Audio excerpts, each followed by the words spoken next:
Now, please welcome to the stage Groceryshop's Vice President of Original Content and Strategy, Ben Miller, and Vice President of Content Rocquan Lucas to present the Grocery Zeitgeist for 2025, addressing the grocery industry's critical questions.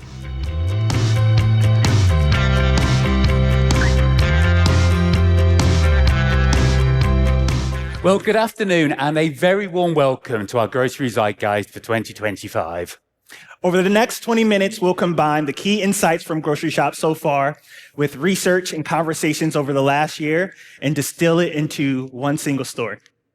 This year, our aim is to help you answer what we believe are the three most critical questions for the Groceryshop community. Firstly, how can branded CPG organizations grow volume? Secondly, how can grocery retailers drive further operational efficiencies in their stores? And thirdly, one of the big talking points of the show, what is the future for retail media in the grocery sector? Yeah, that's right, Ben. But first, we want to level set on 5 key drivers of change we're following in the industry. The first is the growth of private label in many major markets. This is illustrated by brand new data from Ipsos produced for Groceryshop, which shows that nearly a third of U.S. shoppers are buying private label groceries more often than they did a year ago. Growth of private label continues to be driven by retailer investment and following recent inflation, a perceived widening gap between the price of branded products and private label alternatives. Private label growth is also being accelerated by ongoing channel switching away from traditional grocers and supermarkets to channels often with fewer total SKUs or proportionally fewer branded SKUs in their product mix.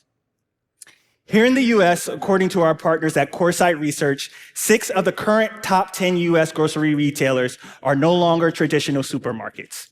And non-traditional grocers like Mass Club, Limited Line Discount, and Specialty have made the strongest market share gains over the last 5 years.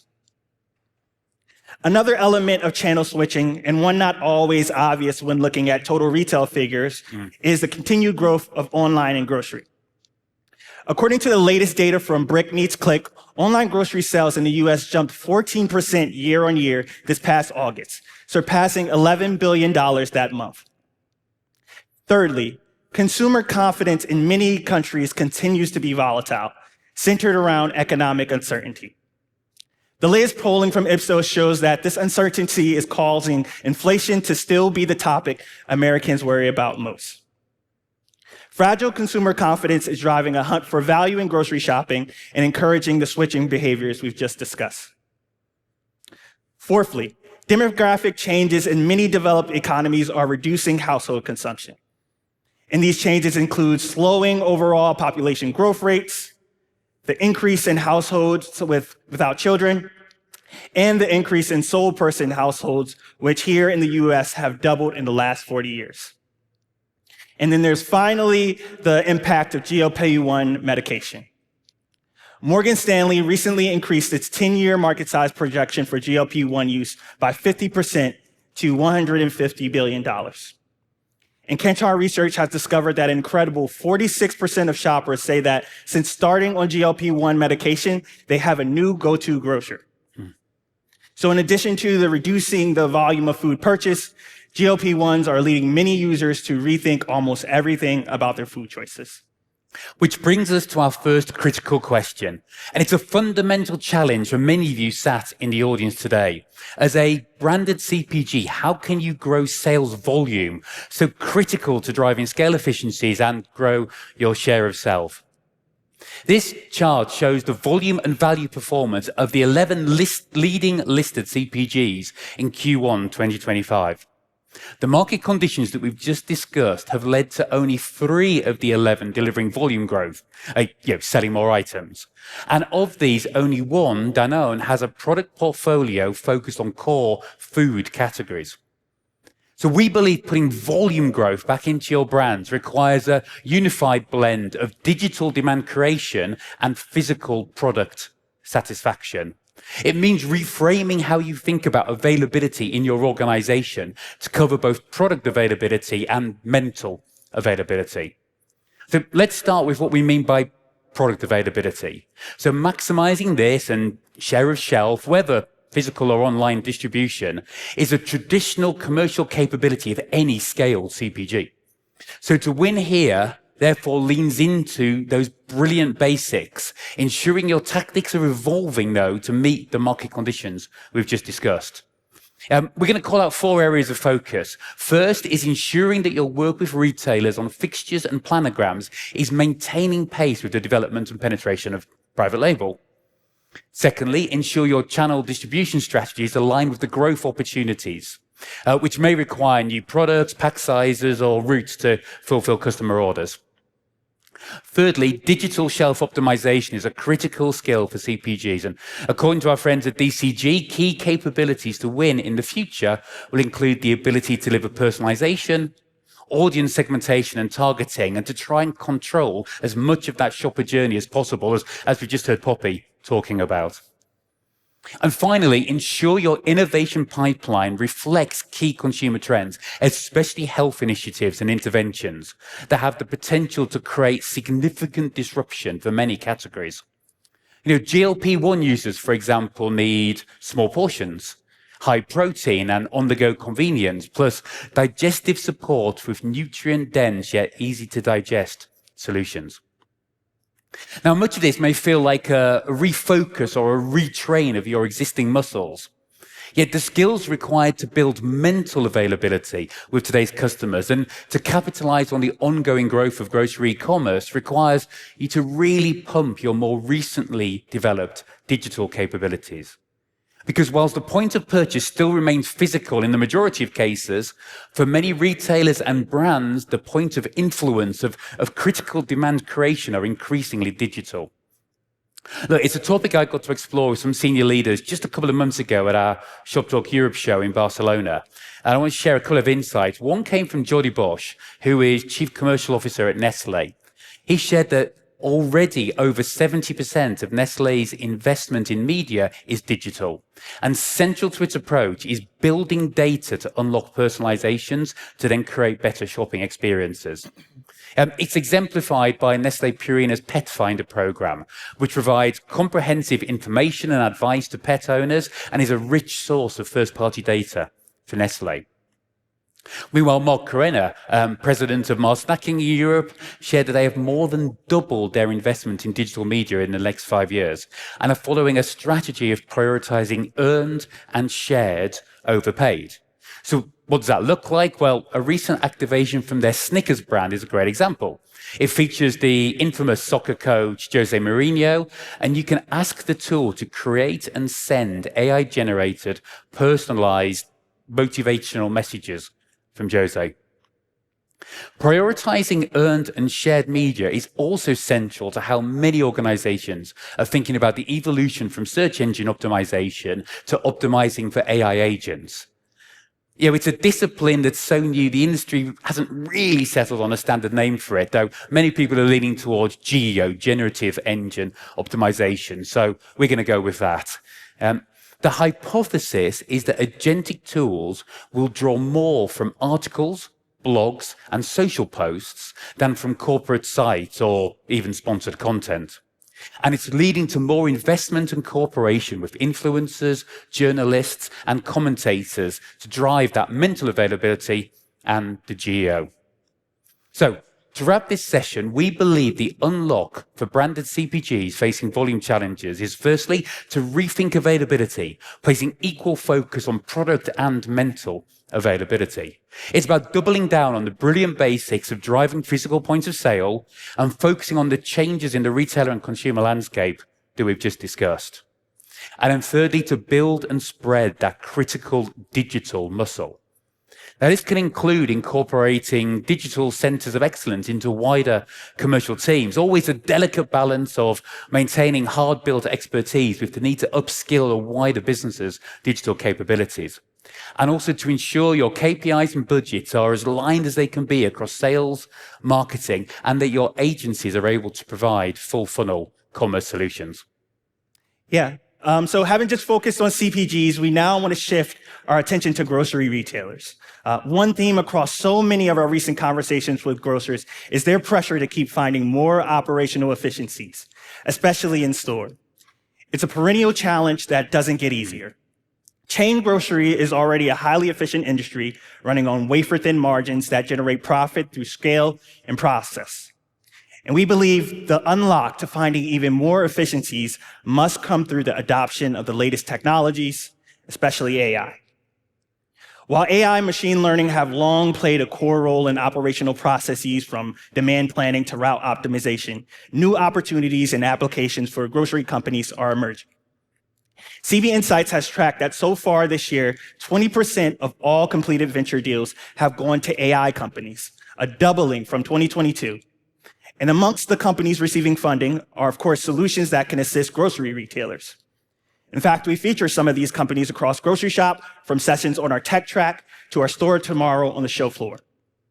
Companies such as Corso, Simbe Robotics, Better Basket, and Muse, which was this year's Judge's Choice for Groceryshop's startup pitch, are just a few of the businesses with AI solutions that drive store efficiencies. To deliver the most impact in stores, we believe retailers should prioritize the following technology use cases. The first is in-store robotics and computer vision to provide robust insights into inventory positions, out of stocks, and planogram compliance. The second are new solutions addressing e-commerce order fulfillment. There still remains no one-size-fits-all approach to e-com profitability for grocers, and an optimum position for many retailers is a carefully considered balance of store pick, micro-fulfillment, and automation. New tools, processes, and solutions can further unlock efficiency across all three of these routes. Understanding that associates can make or break the adoption of tech, especially AI, the third use case is leveraging technology that empowers associates and makes their jobs easier. For example, Walmart has made a major investment here with its My Walmart app, which brings multiple tools together into a single smart device app for its associates, all part of its people-led, tech-powered strategy. In My Walmart are AI tools that help with reallocating resources, planning shifts, and task management. By linking multiple systems in ways not previously possible, the app understands operational pressures, for example, a delayed delivery, or inventory positions, and helps adjust tasks for associates accordingly. Of course, store efficiency alone is not enough, right? Shoppers expect more from their physical retail spaces, as they are places to also excite and influence. Yeah. Driving efficiency can't come at the cost of engaging shoppers. And this starts with the grocer's brilliant execution of the basics, assortment, price, in-store standards, and product availability. Around the world, technology and great retailing are combining to create grocery store formats that are both efficient and engaging. And the Groceryshop team has been exploring this throughout the year, and we've been sharing videos as a part of our Inside Groceryshop series. Like how Sam's Club has reimagined the payment process to create an entirely checkout-free club in Texas. How Tesco is using retail media income to create the largest network of in-store screens in grocery. How Whole Foods Market has created its daily shop format for dense urban environments while still maintaining its brand identity. And how Ahold Delhaize's European flagship, Albert Heijn's, combines counters, fresh food preparation, and sampling to create compelling hero categories. So our view on how grocery retailers should be aiming to drive both efficiency and shopping engagement in their stores is, firstly, we strongly believe more efficiency gains can only be unlocked by the adoption of new technologies, especially in robotics, e-commerce order fulfillment, and tools supporting associates.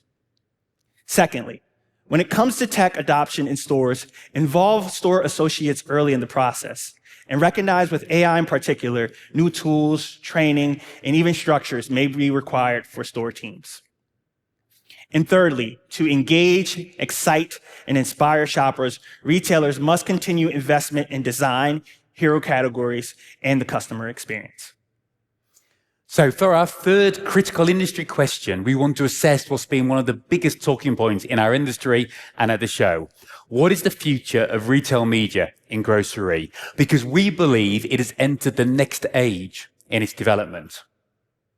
Retail media's meteoric rise really began as Amazon's flywheel started creating an advertising business of scale. And whilst Amazon advertising still accounts for 3/4 of retail media spend here in the US, the first age of retail media was truly the age of Amazon. When retail media as we know it started, the focus was on bottom of funnel tactics, on websites designed to influence shoppers with personalized activation of point of purchase and providing advertisers with the clarity of closed loop attribution. Its genesis was in promoting products in search returns. And Amazon's endless aisle and multiple sellers often means that without sponsoring search results, it can be hard for your products to be discovered. The second age of retail media we called the gold rush, as retailers around the world sought to build high-margin, additional revenue stream businesses, learning from the early adopters with the ambition of growing profit, offsetting online delivery costs, and ultimately growing their market cap. Here, the focus remained firmly on online bottom-of-funnel activities. It's been one of the drivers of the increased activity we've seen in marketplace development right across retail, as retailers seek to expand ranges and their number of sellers to create the conditions that make sponsoring search more compelling. And whilst many retailers are still working to build out their retail media propositions, we're seeing the grocery industry already entering a new age. It's a time when retail media business model is being more critically assessed than ever, when investments by advertisers are under increased scrutiny and prioritization bets are being made, and when some retailers are finding it harder than they had anticipated to unlock their margin ambitions. We're calling this the age of reckoning, and for many grocers, it's leading to a fundamental reassessment of their retail media priorities beyond that bottom of funnel online start point. Because for years, we focused on making products easy to find for shoppers through carefully curated ranges and digital shelf excellence, which rather caps the need for too much search investment, especially for category leaders. So grocery retailers are now building new media models based on monetizing not what was Amazon's strength, but their unique assets, their in-store traffic, and their ability to create full funnel activations that utilize both in-store and online assets. Recent analysis by friend of Groceryshop, Andrew Lipsman, shows that in-store retail media networks can reach audiences comparable to top TV broadcasters, often surpassing 50 to 100 million people per month here in the US. This makes in-store advertising a powerful tool for mass market engagement, reaching shoppers who are increasingly difficult to get to with linear TV. So what does this look like? Well, this activation by Tesco's Media and Insight platform with Nestlé's KitKat brand illustrates how some retailers and brands are cooperating for full funnel unified activations. It combines the traditional digital conversion tools with brand new brand marketing opportunities, from digital screens in store and around parking lots, right up to full store exterior banded wraps. This full funnel approach means that retailers can access brand marketing budgets, potentially in some places for the first time. It goes well beyond the argument that in-store retail media just shifts trade spend around. Now, one challenge for all parties when pursuing this route is that the further retail media moves from the point of purchase, the harder measurement gets. Applying the principles of digital activation to unlock closed-loop attribution in an in-store environment is complex and costly, often requires investment in digital tools and hardware. It needs shoppers to be identified at the start of the shopping trip rather than at the checkout, and it needs a platform on which to serve messaging.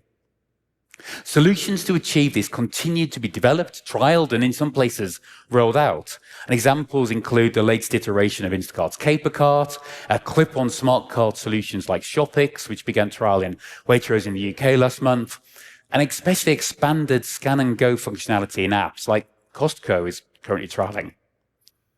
Retail media will look really different in grocery after the age of reckoning, and not everyone who has jumped in will win. But full funnel unified propositions developed by grocers will look very different to the pure play models. So in the future, expect winners and losers to emerge as the age of reckoning leads to prioritized spend by advertisers and some consolidation amongst platforms. Secondly, anticipate further marketplace development and ensure your digital shelf strategies reflect that. And thirdly, plan for grocers to create new in-store full funnel advertising opportunities, which will require a joined-up approach across brand, trade, commercial and digital teams in CPGs to capitalize on. Yep.